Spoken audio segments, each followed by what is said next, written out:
Hi friends, reading and writing ഇംഗ്ലീഷിലെ third ബ്ലോക്കിലെ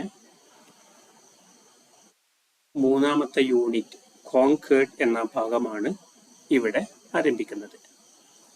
concord എന്ന ഒരു പദത്തിന്റെ അർത്ഥം യോജിപ്പ്, ചേർച്ച എന്നൊക്കെയാണ്. The word concord means agreement. Agreement ആണത്.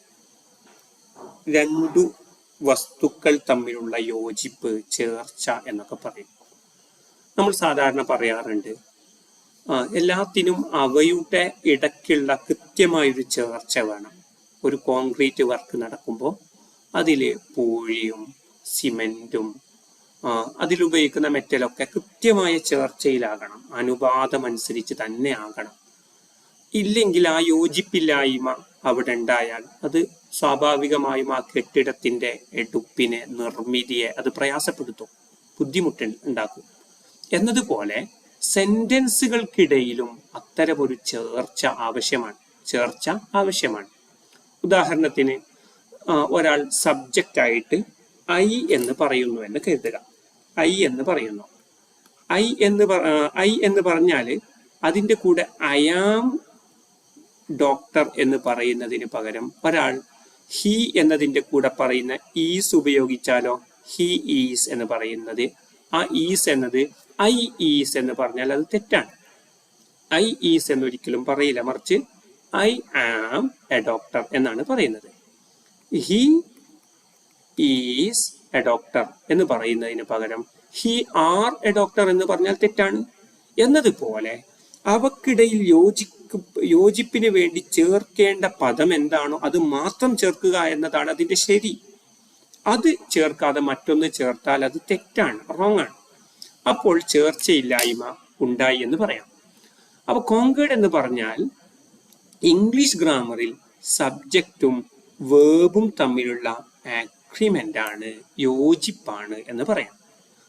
സബ്ജക്റ്റും വേർബും തമ്മിൽ കൃത്യമായി യോജിച്ചിരിക്കണം എന്നതാണ് ഇവിടെ പറയുന്നത്.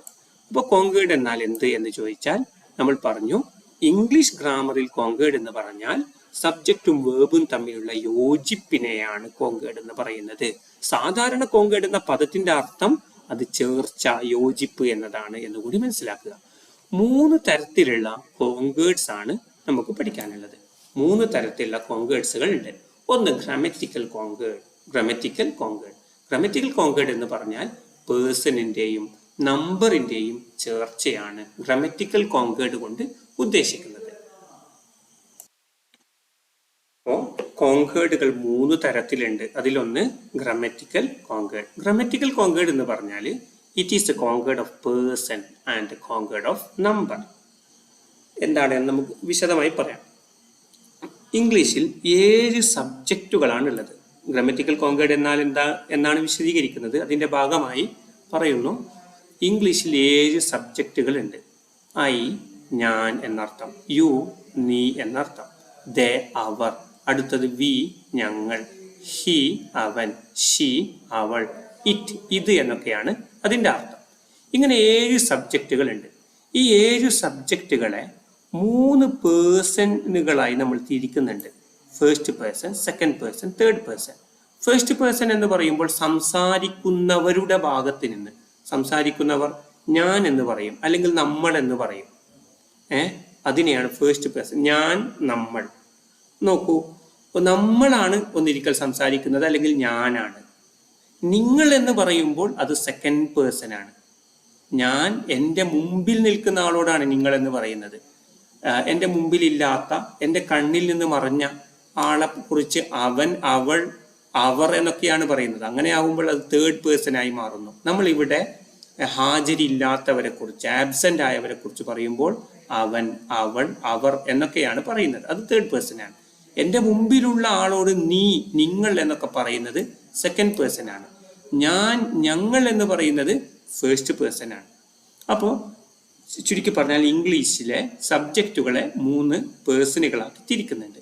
ഈ 3 പേഴ്സണുകളിൽ ഇപ്പോൾ നോക്കൂ, ഫസ്റ്റ് പേഴ്സണായ ഐ, വി എന്നതും അതേപോലെ സെക്കൻഡ് പേഴ്സണായ യു എന്നതും തേർഡ് പേഴ്സണിൽപ്പെട്ട പ്ലൂറലായ ദേ എന്നതും. തേർഡ് പേഴ്സൺ രണ്ടു തരത്തിലുണ്ട്, സിംഗുലറുണ്ട് പ്ലൂറലുണ്ട്. അതിൽ പ്ലൂറലായ അഥവാ ബഹുവചനത്തെ സൂചിപ്പിക്കുന്ന ദേ എന്നതും അവയുടെ കൂടെ വരുന്ന വേർബ് എപ്പോഴും പ്ലൂറലായ വേർബ് ആയിരിക്കണം എന്നൊരു നിയമമുണ്ട്. I go, you go, they go. നോക്കൂ, ഇതിന്റെ കൂടെ ഗോ എന്ന പ്ലൂറലായ വെർബാണ് ഉപയോഗിച്ചത്. നമ്മുടെ തന്നെ A+ ഓൺലൈൻ അക്കാഡമിയിൽ തന്നെ ലഭ്യമായ ഇംഗ്ലീഷ് ഗ്രാമർ ക്ലാസ് ശ്രദ്ധിച്ചാൽ അത് വ്യക്തമായി മനസ്സിലാക്കാൻ പറ്റും. അതേസമയം സിംഗുലറായ തേർഡ് പേഴ്സൺ ഹി ഷീറ്റ് ആണെങ്കിൽ he goes, she goes, it goes എന്ന അങ്ങനെയാണ് ഉപയോഗിക്കേണ്ടത്. He goes, it goes, he goes, she goes, it goes എന്നാണ് ഉപയോഗിക്കേണ്ടത്. അതേസമയം ഐ എന്ന് വരുമ്പോൾ ഗോ എന്ന് പറഞ്ഞു. ഹി ആണെങ്കിൽ നമ്മൾ പറഞ്ഞു ഹി ഗോസ് എന്നാണ് പറയാറുള്ളത്. ഷീ ആണെങ്കിലും ഷീ കംസ്, ഷീ കംസ് എന്നാണ് പറയുന്നത്. ഒരു എസ് ചേർത്ത് വരും. കാരണം ഹി ഷീറ്റ് എന്നത് സബ്ജക്റ്റ് തേർഡ് പേഴ്സൺ സിംഗുലർ ആയതിനാൽ അവിടെ വേർബിലും ആ ഒരു സിംഗുലറിനെ സൂചിപ്പിക്കുന്ന എസ് വരണം. അപ്പോൾ പേഴ്സണും അതിന്റെ കൂടെ വരുന്ന സബ്ജക്റ്റും വെർബും തമ്മിൽ ആ ഒരു യോജിപ്പുണ്ടായിരിക്കണം. സബ്ജക്റ്റ് ഇപ്പൊ പറഞ്ഞ ആദ്യത്തെ കാറ്റഗറിയിൽ പെട്ടതാണെങ്കിൽ അതിന്റെ കൂടെ വരുന്ന വേർബും പ്ലൂറൽ ഫോമിലായിരിക്കണം. അതേസമയം സബ്ജക്റ്റ് സിംഗുലർ ആണെങ്കിൽ ഹി ഗോസ്, നോക്കൂ, ഷീ ഗോസ്, ഇറ്റ് ഗോസ്, അതിന്റെ കൂടെ വരുന്ന വെർബും സിംഗുലർ ഫോമിൽ തന്നെ ആയിരിക്കണം. ആ ഒരു ചേർച്ച ഉണ്ടായിരിക്കണം എന്നതാണ് അവിടെ പറഞ്ഞതിന്റെ ഉദ്ദേശ്യം.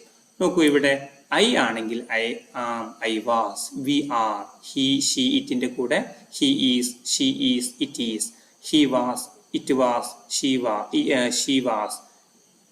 വാസ്, ഇറ്റ് വാസ് എന്നിങ്ങനെ വരും. They are, they were, you are, you were. ഈ രൂപത്തിൽ സബ്ജക്റ്റുകളും അവയുടെ വെർബും തമ്മിലുള്ള യോജിപ്പാണ് പേഴ്സണുകൾ തമ്മിലുള്ള യോജിപ്പ് എന്നതുകൊണ്ട് ഉദ്ദേശിച്ചത്. അതേപോലെ കോങ്കോഡ് ഓഫ് നമ്പർ എന്ന് പറഞ്ഞാൽ നമ്പറിൽ യോജിപ്പുണ്ടാകണം. സബ്ജക്റ്റ് സിംഗുലർ ആണോ എങ്കിൽ വേർബും സിംഗുലർ ആകണം. സബ്ജക്റ്റ് പ്ലൂറൽ ആണോ എങ്കിൽ വേർബും പ്ലൂറൽ ആകണം എന്നതാണ് നിയമം. നോക്കൂ, ഹി പ്ലേസ് ഫുട്ബോൾ, സിംഗുലർ ആണ്, സബ്ജക്റ്റ് സിംഗുലർ ആണ്, അതുകൊണ്ട് വേർബും സിംഗുലർ ആണ്. ദേ സബ്ജക്റ്റ് പ്ലൂറൽ ആണ്, അതുകൊണ്ട് വേർബും പ്ലൂറൽ ആണ്, എസ് ചേർത്തിട്ടില്ല എന്നാണ് പറഞ്ഞത്. അടുത്തത് നോഷണൽ കോങ്കോഡ് എന്ന് പറയും. നോഷണൽ കോങ്കോഡ് എന്ന് പറഞ്ഞാൽ ഇംഗ്ലീഷിലെ ഒരു ടേമാണ് കളക്റ്റീവ് നൗൺസ് എന്ന് പറയും. ഗ്രൂപ്പുകളുടെ പേരുകൾക്ക് ഉപയോഗിക്കുന്ന കളക്റ്റീവ് നൗൺസ്. അത് മനസ്സിലായാൽ നോഷണൽ കോങ്കോഡ് കൂടുതൽ വിശദീകരിക്കാൻ പറ്റും. അതുകൊണ്ടാണ് പെട്ടെന്ന് ചാടിക്കയറി ഞാൻ കളക്റ്റീവ് നൗണിലേക്ക് പോയത്. കളക്റ്റീവ് നൗൺ എന്ന് പറഞ്ഞാൽ ഗ്രൂപ്പുകളെ സൂചിപ്പിക്കുന്ന, ഫാമിലി, ടീം പോലെ ഗ്രൂപ്പുകളെ സൂചിപ്പിക്കുന്ന, ഫാമിലി, ഗവൺമെന്റ് എന്ന് പറഞ്ഞാൽ പറയാൻ അതൊരു സിംഗിൾ പദമാണ്. പക്ഷെ ഗവൺമെന്റ് എന്ന ആ സിസ്റ്റത്തിനകത്ത് കുറേ ആളുകളുണ്ട്. ഫാമിലി എന്ന് പറയുമ്പോൾ പദം ഒരു സിംഗുലർ പദമാണ്. പക്ഷെ ഫാമിലി എന്ന് പറയുമ്പോൾ അതിൻ്റെ ഉള്ളിലുള്ള അംഗങ്ങൾ കുറേ ആളുകൾ ചേരുമ്പോഴാണ് ഫാമിലി ആകുന്നത്. ഓഡിയൻസ് എന്ന പദം സിംഗുലർ ആണ്, പക്ഷെ ആ ഓഡിയൻസിനകത്ത് കുറേ ആളുകളുണ്ട്. പബ്ലിക്, പ്യൂപ്പിൾ, ഇതൊക്കെ ആ പദം സിംഗുലർ ആണ്, പക്ഷെ അതിനകത്ത് കുറേ ആളുകളുണ്ട്. ഇത്തരം പദങ്ങളെയാണ് കളക്റ്റീവ് നൗൺ എന്ന് പറയുന്നത്. ഇങ്ങനെ കളക്റ്റീവ് നൗണുകൾ വരുമ്പോൾ കോണ്ടെക്സ്റ്റ് ആണ് അതിൻ്റെ കൂടെ ഉപയോഗിക്കുന്ന വേർബ് സിംഗുലർ ആയിട്ട് ഉപയോഗിക്കണോ പ്ലൂറൽ ആയിട്ട് ഉപയോഗിക്കണോ എന്ന് തീരുമാനിക്കുന്നത് കോണ്ടെക്സ്റ്റ് ആണ്. If the noun is taken as A unit, ആ ഒരു നൗണിനെ തന്നെ മാത്രം വേറെ തന്നെ എടുത്താൽ, ഇപ്പൊ നമ്മൾ പറഞ്ഞ ഗവൺമെന്റ് എന്ന പദത്തെ മാത്രം മാറ്റിയെടുത്താൽ അത് സിംഗുലർ ആയിട്ട് ഉപയോഗിക്കും. അതേസമയം ഗവൺമെന്റിനകത്തുള്ള ഓരോ സിസ്റ്റത്തെയും സെപ്പറേറ്റ് വേറെ തന്നെ പരിഗണിച്ചുകൊണ്ട് കോണ്ടെക്സ്റ്റിൽ അല്ലെങ്കിൽ സാഹചര്യത്തിൽ നമ്മൾ ഉപയോഗിക്കുന്നുണ്ടെങ്കിൽ അതിന്റെ കൂടെ ഉപയോഗിക്കുന്ന വേർബും പ്ലൂറൽ ആയിട്ട് ഉപയോഗിക്കും. നോക്കൂ, the government have broken all their promises. ഇവിടെ ഹാവ് ആണ് ഉപയോഗിച്ചത്, കാരണം ഗവൺമെന്റിനെ ഇവിടെ പ്ലൂറൽ ആയിട്ട് എടുത്തു. ഗവൺമെന്റിനെ സിംഗുലർ ആയിട്ട് എടുത്തിരുന്നെങ്കിൽ ഇവിടെ ഹാസ് ആയിരുന്നു ഉപയോഗിക്കേണ്ടിയിരുന്നത്. തൊട്ടു താഴെ നോക്കൂ, ദ ഗവൺമെന്റ് ഹാസ് ബ്രോക്കൺ. ഇവിടെ ഹാസ് ഉപയോഗിക്കാൻ കാരണം അത് സിംഗുലർ ആക്കി പരിഗണിച്ചത് കൊണ്ടാണ് എന്ന് മനസ്സിലാക്കണം. ഇങ്ങനെ കളക്റ്റീവ് നൗൺസുകൾ സബ്ജക്റ്റ് ആയി വരുമ്പോൾ കോണ്ടെക്സ്റ്റ് നോക്കിയിട്ട് ആ സന്ദർഭത്തിൽ ഗവൺമെന്റ് എന്ന സിസ്റ്റത്തെ മൊത്തത്തിൽ ഉദ്ദേശിച്ച് ഒരു സിംഗിൾ യൂണിറ്റ് ആയിട്ട് പരിഗണിച്ചതാണെങ്കിൽ കൂടെ വരുന്ന വെർബിനെ സിംഗുലറായി ഉപയോഗിക്കണം. അതിനകത്തുള്ള ഓരോ സിസ്റ്റങ്ങളെയും വെവ്വേറെ പരിഗണിച്ചുകൊണ്ട് അതൊരു പ്ലൂറൽ ആയിട്ടാണ് പരിഗണിക്കുന്നതെങ്കിൽ അതിൻ്റെ കൂടെ ഉപയോഗിക്കുന്ന വെർബും പ്ലൂറൽ ആകണം എന്നതാണ് the government have broken all their promises എന്ന ഉദാഹരണത്തിലൂടെ നമ്മൾ പറഞ്ഞത്. അപ്പോൾ ഇങ്ങനെ നോഷണൽ കോൺകേർഡ് എന്ന് പറഞ്ഞാൽ എന്താണ്? വേർബും സബ്ജക്റ്റും തമ്മിലുള്ള യോജിപ്പ് നമ്പർ നോക്കിയിട്ട് അതിനകത്തുള്ള നമ്പർ നോക്കി ഗ്രമറ്റിക്കൽ കാര്യം മാത്രം പരിഗണിക്കാതെ അതിൻ്റെ ഉള്ളിലുള്ള നമ്പറുകൾ കോണ്ടെക്സ്റ്റിൽ വെച്ച് പരിഗണിക്കുന്നുണ്ടെങ്കിൽ, പ്രത്യേക സാഹചര്യത്തിൽ അതിനുള്ളിലുള്ള അംഗങ്ങളുടെ നമ്പറുകൾ പരിഗണിക്കുന്നുണ്ടെങ്കിൽ, അതിനനുസരിച്ച് വേർബ് മാറി വരുന്നുണ്ടെങ്കിൽ അതിനെ നോഷണൽ കോൺകോർഡ് എന്ന് പറയും. അഥവാ സബ്ജക്റ്റ് നോക്കി വെർബിൽ നമ്മൾ അത്തരം മാറ്റങ്ങൾ വരുത്തുമ്പോൾ അത് നോഷണൽ കോൺകോർഡ് ആണ്. ഇനി മൂന്നാമത്തെ കോൺകോർഡ് ഓഫ് പ്രോക്സിമിറ്റി എന്ന് പറയും. പ്രോക്സിമിറ്റി എന്ന പദത്തിന്റെ അർത്ഥം ക്ലോസ്നെസ് എന്നാണ്, അടുപ്പം എന്നർത്ഥം. അടുപ്പം, രണ്ടു വസ്തുക്കൾ തമ്മിലുള്ള അടുപ്പത്തെ, ക്ലോസ്നെസ്സിനെ പ്രോക്സിമിറ്റി എന്ന് പറയും. നോക്കൂ, ചില സെന്റൻസുകൾ എയ്തർ ഓർ, നെയ്തർ നോർ, നമ്മൾ നേരത്തെ പറഞ്ഞ ചില പദങ്ങളാണ്.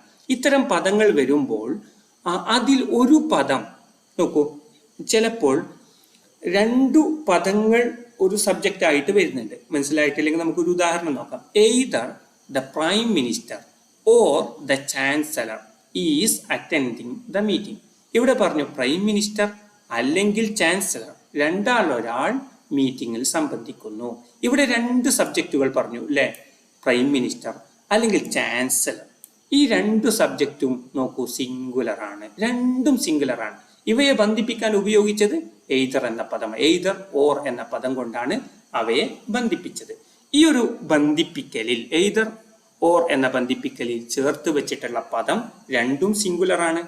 അങ്ങനെ രണ്ട് പദങ്ങളും സിംഗുലർ ആകുമ്പോൾ പിന്നെ പ്രശ്നമില്ല, കൂടെ വരുന്ന വെർബിനെ സൂചിപ്പിക്കുന്ന പദം സിംഗുലർ ആക്കി തന്നെ നമുക്ക് ഉപയോഗിക്കാൻ പറ്റും. അതേസമയം നോക്കൂ, neither Mary nor her mother, രണ്ടും സിംഗുലർ ആണ്, അതുകൊണ്ട് കൂടെ വന്ന വെർബ് ഈറ്റ്സ്, സിംഗുലർ ആയ വെർബ് ഉപയോഗിച്ചു. അതേസമയം but what happens when one subject is singular and the other is plural. രണ്ട് സബ്ജക്റ്റ് പറഞ്ഞപ്പോൾ ഒന്ന് സിംഗുലറും മറ്റൊന്ന് പ്ലൂറലുമായാൽ കുടുങ്ങിപ്പോകും. ഏത് വെർബാണ് ഉപയോഗിക്കേണ്ടത് എന്ന് ക്ലിയർ ആയി പറയാൻ പറ്റില്ല. അത്തരം സന്ദർഭങ്ങളിൽ നമ്മളൊരു തീരുമാനത്തിലെത്തുകയാണ്. ഇങ്ങനെ രണ്ട് സബ്ജക്റ്റുകൾ വരുമ്പോൾ ഒരു സബ്ജക്റ്റ് പ്ലൂറലും ഒന്ന് സിംഗുലറുമായാൽ നോക്കൂ, either the prime minister or other government ministers, ഇത് പ്ലൂറൽ ആണ് അല്ലെ. ആദ്യം പറഞ്ഞത് സിംഗുലർ ആണ്, രണ്ടാമത് പറഞ്ഞത് പ്ലൂറൽ ആണ്. അപ്പോൾ നോക്കൂ, ആർ എന്ന പ്ലൂറലിനെ സൂചിപ്പിക്കുന്ന പദമാണ് ഇവിടെ ഉപയോഗിച്ചത്. ആർ എന്ന പ്ലൂറലിനെ സൂചിപ്പിക്കുന്ന പദമാണ് ഉപയോഗിച്ചത്. എന്തുകൊണ്ട്? ഈ ആറിന്റെ തൊട്ടടുത്തുള്ള ക്ലോസ് ആയിട്ടുള്ള സബ്ജക്റ്റ് പ്ലൂറൽ ആയതുകൊണ്ട്. അതാണ് പ്രോക്സിമിറ്റി എന്ന് പറഞ്ഞത്. അഥവാ വേർബിന്റെ അടുത്തുള്ള പദം, ഗവൺമെന്റ് മിനിസ്റ്റേഴ്സ് എന്ന പദം, ആ പദം പ്ലൂറലാണ്, അതുകൊണ്ട് ആർ എന്ന വേർബ് ഉപയോഗിച്ചു. അപ്പൊ തൊട്ട് താഴെ നോക്കൂ, നെയ്തർ മാരി നോർ ഹെർ പാരൻസ്. ഇവിടെ ഈറ്റ് എന്നതാണ് വെർബ്. ഈറ്റിന്റെ തൊട്ടടുത്തുള്ള സബ്ജക്റ്റ് പാരൻസ് എന്ന പ്ലൂറലാണ്, അതുകൊണ്ട് ഈറ്റിന്റെ കൂടെ പ്ലൂറലിനെ പരിഗണിച്ച് പ്ലൂറലായ വേർബ് ചേർത്തു. ഇവിടെ നേരെ തിരിച്ചുണ്ടായാലോ, neither parents of Mary nor Mary എന്ന രൂപത്തിൽ നോർ എന്നത് തൊട്ട് ശേഷവും, നോറിന് ശേഷം സിംഗുലറും തൊട്ടു മുമ്പ് പ്ലൂറലും വന്നാൽ അവിടെ ഈറ്റ്സ് എന്ന് വരുമായിരുന്നു. കാരണം ഈറ്റ്സിന്റെ തൊട്ടടുത്ത് വരുന്നത് സിംഗുലറായ സബ്ജക്റ്റ് ആണല്ലോ.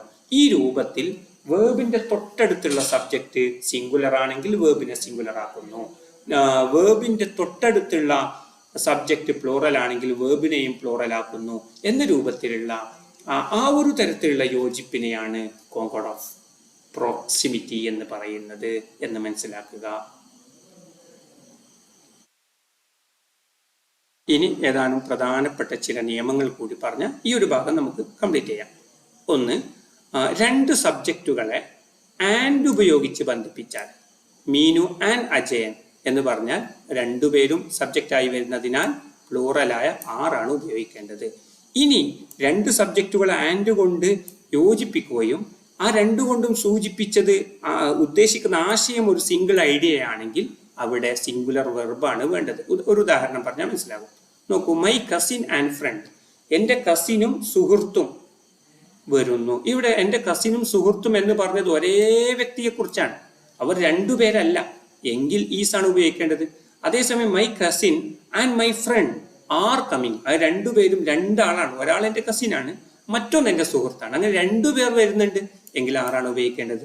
അപ്പോൾ അവിടെ ആശയങ്ങൾ നോക്കിയിട്ടാണ് ആൻഡ് കൊണ്ട് രണ്ട് സബ്ജക്റ്റുകളെ ബന്ധിപ്പിച്ച് ഒരേ ആശയത്തെയാണ് ഉദ്ദേശിക്കുന്നതെങ്കിൽ ഈസ് ചേർക്കാം. വിവിധ രണ്ട് സബ്ജക്റ്റുകളെയും വെവ്വേറെയാണ് ഉദ്ദേശിക്കുന്നതെങ്കിൽ ആറു ചേർക്കാം എന്ന് മനസ്സിലാക്കുക. ഇനി ചില സെന്റൻസുകൾ ദയർ എന്ന പദം കൊണ്ട് ആരംഭിക്കുന്ന ചില സെന്റൻസുകളുണ്ട്, ദയർ കൊണ്ട് ആരംഭിക്കുന്ന സെന്റൻസ്. ഇത്തരം സെന്റൻസുകൾ ദയറിന് ശേഷമുള്ള പദം നോക്കിയിട്ടാണ് അവിടെ സബ്ജക്റ്റ് തീരുമാനിക്കേണ്ടത്. നോക്കൂ, there is no need to criticise him. ഇവിടെ ടു ക്രിറ്റിസൈസ് എന്ന പദം നോക്കിയിട്ടാണ് ദർ ഈസ് എന്ന വെർബ് തീരുമാനിച്ചത്. നോക്കൂ, ദർ വേർ, ഇവിടെ പ്ലൂറൽ ആയിട്ട് വേർ ആണ് ഉപയോഗിച്ചത്. കാരണം എന്താണ്? തൊട്ട് ശേഷം പറഞ്ഞ 12 മാംഗോസ് എന്നാണ് പറഞ്ഞത്, ഇതൊരു പ്ലൂറലാണ്. അതുകൊണ്ട് 12 എന്നതിന്റെ തൊട്ട് മുമ്പ് ദർ വേർ എന്ന വെർബ് രൂപം ഉപയോഗിച്ചു. അതുകൂടി മനസ്സിലാക്കുക. ഇനി മറ്റൊരു ശ്രദ്ധിക്കേണ്ട നിയമമാണ്, ചില നൗണുകൾക്ക് സിംഗുലറും പ്ലൂറലും സെയിം ആയിട്ട് വരും. സ്പെസീസ്, ഇന്നിങ്സ്, ഡിയർ, ഷീപ്പ്, ഇവക്കൊക്കെ പ്ലൂറൽ ആണെങ്കിലും സിംഗുലർ ആണെങ്കിലും സെയിം പദമാണ്. അത്തരം സന്ദർഭങ്ങളിൽ വേർബ് സിംഗുലർ ആയിട്ടും ഉപയോഗിക്കാം, അല്ലെങ്കിൽ പ്ലൂറൽ ആയിട്ടും ഉപയോഗിക്കാം. നമുക്ക് ഇഷ്ടം പോലെ ഉപയോഗിക്കാമെന്നാണ് പറഞ്ഞത്. ഇനി മറ്റൊരു നിയമം അവിടെ പഠിക്കാനുള്ളത്, ചില നൗണുകൾ ജോഡികളെ സൂചിപ്പിക്കുന്ന ചില നൗണുകളുണ്ട്. പേയേഴ്സിനെ സൂചിപ്പിക്കുന്ന സ്പെക്ടാക്കിൾസ് എന്ന് പറയും പോലെ, സീസേഴ്സ് എന്ന് പറയും പോലെ, ട്രൗസേഴ്സ്, പാൻസ്, ഷൂസ്, ഇവയൊക്കെ ജോഡികളെ സൂചിപ്പിക്കുന്ന പദങ്ങളാണല്ലോ. ഇത്തരം പദങ്ങൾ വന്നാൽ പ്ലൂറൽ വേർബുകളെയാണ് അതിൻ്റെ തൊട്ടുശേഷം ഉപയോഗിക്കേണ്ടത് എന്ന് മനസ്സിലാക്കണം. നോക്കൂ, മൈ സ്പെക്ടാക്കിൾസ് ആർ ബ്രോക്കൺ. കാരണം ജോഡികളാകുമ്പോൾ അതിൽ ഒന്നിലധികം ഉണ്ടാകുമല്ലോ, അതുകൊണ്ട് പ്ലൂറൽ ആയിട്ട് അതിനെ പരിഗണിക്കണം എന്ന് മനസ്സിലാക്കുക. ഇനി ചില നൗൺസുകൾ ബുക്സുകളുടെ പേര്, സംഘടനകളുടെ പേര്, രോഗങ്ങളുടെ, രാജ്യങ്ങളുടെ ഒക്കെ പേരുകൾ. അത്തരം പേരുകളുടെ പ്രത്യേകത എന്താണ്? കാണുമ്പോൾ അത് പ്ലൂറൽ ഫോമാണ്, പക്ഷെ അർത്ഥം നോക്കുമ്പോൾ ഒരു സിംഗുലർ മീനിങ് ആണ്. എങ്കിൽ അവിടെ സിംഗുലർ വേർബ് ഉപയോഗിച്ചാൽ മതി. നോക്കൂ, ഒരു പുസ്തകത്തിന്റെ പേര് sons and lovers is a book written by D.H. Lawrence എന്ന രൂപത്തിൽ ഈസ് എ ബുക്ക് എന്നാണ് പറഞ്ഞത്. കാരണം ആ പുസ്തകത്തിന്റെ മീനിങ് നോക്കുമ്പോൾ അത് സിംഗുലർ ആണ് എന്നാണ് മനസ്സിലാക്കേണ്ടത്. ഇനി മറ്റൊന്ന്, ചില സബ്ജക്റ്റുകളുടെ പേരുണ്ടാവും. പൊളിറ്റിക്സ്, മാത്തമാറ്റിക്സ്, സ്റ്റാറ്റിസ്റ്റിക്സ്, എക്കണോമിക്സ് എന്നൊക്കെ പറയും പോലെ. ഇതൊക്കെ സിംഗുലർ നൗണുകളായിട്ടാണ് പരിഗണിക്കാറുള്ളത്. അതുകൊണ്ട് സിംഗുലർ ആയ, നോക്കൂ, പൊളിറ്റിക്സ് ഈസ് ആൻ പൊളിറ്റിക്സ് എന്ന് പറയുമ്പോൾ ഒരു സിംഗുലർ സബ്ജക്റ്റ് ആയിട്ടാണ് അതിനെ ഉപയോഗിച്ചത് എന്ന് മനസ്സിലാക്കുക. ഇനി നോക്കൂ, അടുത്തത് one of, each of, every one of, either of, neither of, the number of തുടങ്ങിയ പദങ്ങൾ. അവയ്ക്ക് ശേഷം പ്ലൂറലായൊരു നൗണ് വേണം, അതിനുശേഷം സിംഗുലർ വേർബുമാണ് ഉപയോഗിക്കേണ്ടത്. ഒരു ഉദാഹരണം നോക്കൂ, വൺ ഓഫ് ദ മെമ്പർ എന്നല്ല, കാരണം പ്ലൂറലായ നൗൺ അവിടെ ചേർക്കണം. വൺ ഓഫ് ദ മെമ്പർ എന്നല്ല, മെമ്പേഴ്സുമാരിൽപ്പെട്ട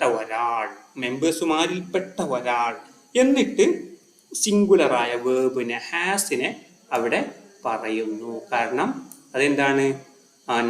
നൗണ് പ്ലൂറൽ പറഞ്ഞതിന് ശേഷം ഒരു സിംഗുലർ വേർബിനെ സൂചിപ്പിക്കുന്ന പദമാണ് വേണ്ടത്.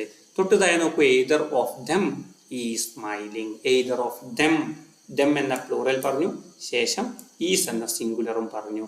കാരണം ഇത്തരം പദങ്ങൾക്ക് ശേഷം ആദ്യം ഒരു പ്ലൂറൽ നൗണ് പറയണം, ശേഷം സിംഗുലർ വേർബ് പറയണം.